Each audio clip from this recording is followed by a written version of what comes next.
BK ఫిన్ తెలుగుకు స్వాగతం.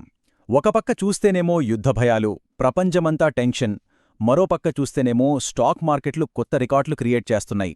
అసలు ఏంటిది? ఈ రెండింటికి సంబంధమే లేదా? ఈ విచిత్రమైన పరిస్థితి వెనక అసలు కథేంటో ఈరోజు లోతుగా చూద్దాం. అవును, ఇదే అసలు ప్రశ్న. ఒక పక్క యుద్ధం వచ్చేలా ఉంది, మరోపక్క గ్లోబల్ మార్కెట్లు ఆల్ టైమ్ హైజ్లో ఉన్నాయి. ఇదెలా సాధ్యం? ఈ రెండిటి మధ్య కనెక్షన్ ఏంటి? ఈరోజు మన విశ్లేషణలో ఈ పజిల్ని సాల్వ్ చేసే ప్రయత్నం చేద్దాం. సరే, ఈరోజు మనం ఏం చూడబోతున్నామంటే, మొదటగా మనకు అఫీషియల్గా ఏం చెప్తున్నారు? శాంతి నెలకొంటుందా? తర్వాత దీని వెనక మనకు తెలియని ముప్పేమైనా ఉందా? మార్కెట్ దీనిపై ఎలా రియాక్ట్ అవుతోంది? స్మార్ట్ మనీ అంటే పెద్ద ఇన్వెస్టర్లు ఏం చేస్తున్నారు? చివరగా మనం ఏం నేర్చుకోవాలి? వీటన్నిటినీ స్టెప్ బై స్టెప్ చూద్దాం. ఓకే, ముందుగా అఫీషియల్ స్టోరీ ఏంటో చూద్దాం. అంటే మనకు మీడియాలో పెద్ద పెద్ద నాయకులు ఏం చెప్తున్నారన్నమాట. వాళ్ల మాటలు వింటే అంతా కూల్, టెన్షన్ పడాల్సిన అవసరం లేదని, యుద్ధం దాదాపుగా ఆగిపోయినట్టేననిపిస్తోంది. సో వాళ్ళు ఈ పాజిటివ్ వైపుకి కొన్ని కారణాలు కూడా చెప్తున్నారు. అమెరికా, ఇరాన్ మధ్య సెకండ్ రౌండ్ శాంతి చర్చలు మొదలయ్యాయట. ఏప్రిల్ 21 ముగియాల్సిన కాల్పుల విరమణను ఇంకో 2 వారాలు పొడిగిస్తారట. అంతేకాదు, ఇరాన్కు వెపన్స్ పంపొద్దని చైనా ఒప్పుకుందని యుఎస్ చెప్తోంది. ఇంకోవైపు ఇజ్రాయెల్, లెబనాన్ మధ్య కూడా శాంతి చర్చలు మొదలయ్యాయి. చూసారా, ఎన్ని మంచి వార్తలొస్తుంటే మార్కెట్లు పాజిటివ్గా ఉండవా ఏంటి?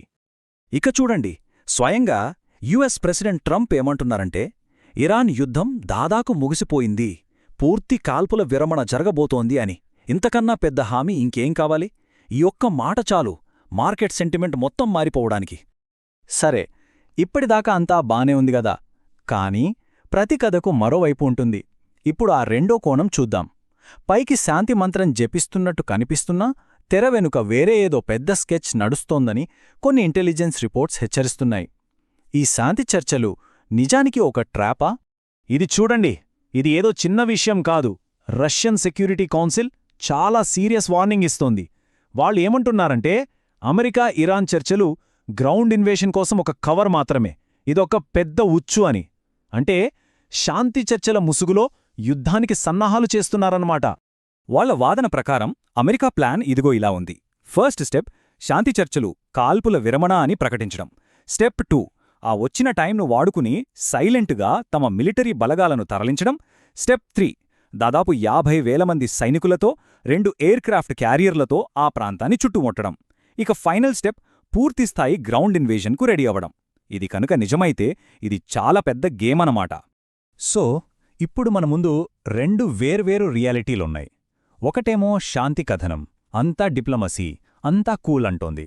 ఇంకోటేమో యుద్ధ కథనం, ఈ చర్చలన్నీ డ్రామా, అసలు సిస్సలు యుద్ధం రాబోతోందని హెచ్చరిస్తోంది. మార్కెట్ ఆశావాదం కరెక్ట్ అనే ఒక వర్జన్ అంటే, మార్కెట్ ప్రమాదాన్ని పట్టించుకోట్లేదని ఇంకో వర్జన్. మరి నిజమేది? రైట్, ఈ 2 కథనాల మధ్య మార్కెట్లు ఏం తీర్పు ఇస్తున్నాయో ఇప్పుడు చూద్దాం. ఇన్వెస్టర్లు ఈ రెండింటిలో దేని నమ్ముతున్నారు? వాళ్ల యాక్షన్స్ ఎలా ఉన్నాయి? ఈ చార్టు చాలా ఆసక్తికరంగా ఉంది. చూడండి, అమెరికా మార్కెట్ నాస్డాక్ ఏకంగా 15% ప్లస్లో ఉంది. కాని మన ఇండియన్ నిఫ్టీ 50 మాత్రం 4% మైనస్లో ఉంది. అంటే మన లార్జ్ క్యాప్ ఇన్వెస్టర్లు కాస్త జాగ్రత్త పడుతున్నారన్నమాట. కాని ఇక్కడే ఒక ట్విస్ట్ ఉంది. ఇండియన్ స్మాల్ క్యాప్స్ మాత్రం మళ్లీ 15% పెరిగాయి. అంటే రిస్క్ తీసుకునేవాళ్లు స్మాల్ క్యాప్స్లో అవకాశాలు చూస్తున్నారని అర్థమవుతోంది. ఇలాంటి అనిశ్చిత టైంలో అందరూ చూసేది గోల్డ్ వైపు. అవును, బంగారం సేఫ్ హెవెన్ అసెట్ కదా. ఈ మధ్య ధరలు కొంచెం తగ్గినప్పటికీ అనలిస్టులు ఏమంటున్నారంటే, ఇది జస్ట్ ఒక చిన్న బ్రేక్ మాత్రమేనని. లాంగ్ టర్మ్లో ప్రపంచవ్యాప్తంగా సెంట్రల్ బ్యాంకులు ఇంకా బంగారం కొంటూనే ఉన్నాయి. కాబట్టి దానిమీద నమ్మకం పోలేదని చెప్తున్నారు. ఇక మరో ఇంట్రెస్టింగ్ విషయం, అల్యూమినియం. 2026-27 నాటికి ప్రపంచవ్యాప్తంగా అల్యూమినియం సరఫరాలో కొరత ఏర్పడుతుందని అంచనా వేస్తున్నారు. ఈ గొడవల వల్ల సప్లై చైన్స్ దెబ్బతింటే ఖచ్చితంగా ఇది ఈ మెటల్కి మంచి డిమాండ్ క్రియేట్ చేయొచ్చు. ఇదొక కొత్త అవకాశంగా కూడా మారొచ్చు. సరే, ఇప్పుడు అసలు విషయానికి వద్దాం. స్మార్ట్ మనీ అంటే మన ఇండియాలోని పెద్ద పెద్ద ఇన్స్టిట్యూషనల్ ఇన్వెస్టర్లు వాళ్ళు ఏం చేస్తున్నారు? వాళ్ల యాక్షన్స్ ఫాలో అయితే మనకు మార్కెట్ డైరెక్షన్ కొంచెం అర్థం కావచ్చు.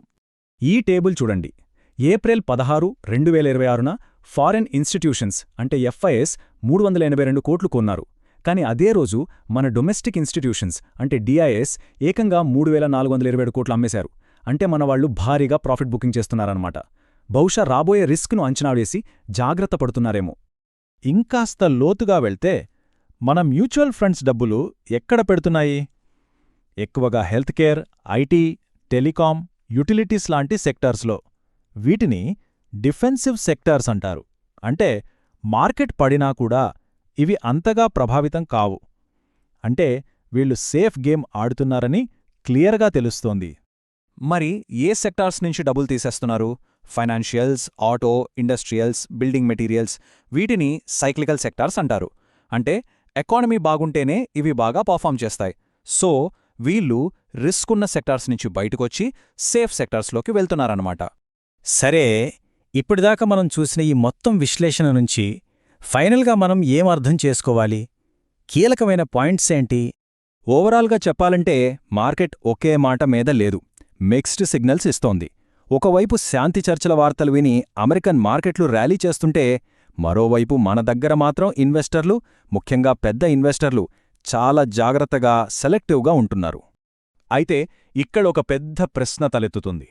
హెడ్లైన్స్కు, గ్రౌండ్ రియాలిటీకి మధ్య జరుగుతున్న ఈ యుద్ధంలో మార్కెట్ చూపిస్తున్న ఈ ఆశ దాని బలానికి నిదర్శనమా, లేక రాబోయే ప్రమాదాన్ని చూడలేనొక బ్లైండ్ స్పాటా? దీనికి సమాధానం కాలమే చెప్పాలి. ఇలాంటి గ్లోబల్ ఈవెంట్స్కు, మార్కెట్ ట్రెండ్స్కు మధ్య ఉన్న కనెక్షన్ను అర్థం చేసుకోవాలంటే మా అనాలిసిస్ ఫాలో అవుతూ ఉండండి. ఈ విశ్లేషణ మీకు నచ్చితే తప్పకుండా లైక్ చేయండి. మరిన్ని ఇలాంటి విశ్లేషణల కోసం మా ఛానల్కు సబ్స్క్రైబ్ చేసుకోండి. అలాగే లేటెస్ట్ అప్డేట్స్ కోసం మా వాట్సాప్, టెలిగ్రామ్ ఛానల్స్లో జాయిన్ అవ్వండి. చూసినందుకు ధన్యవాదాలు.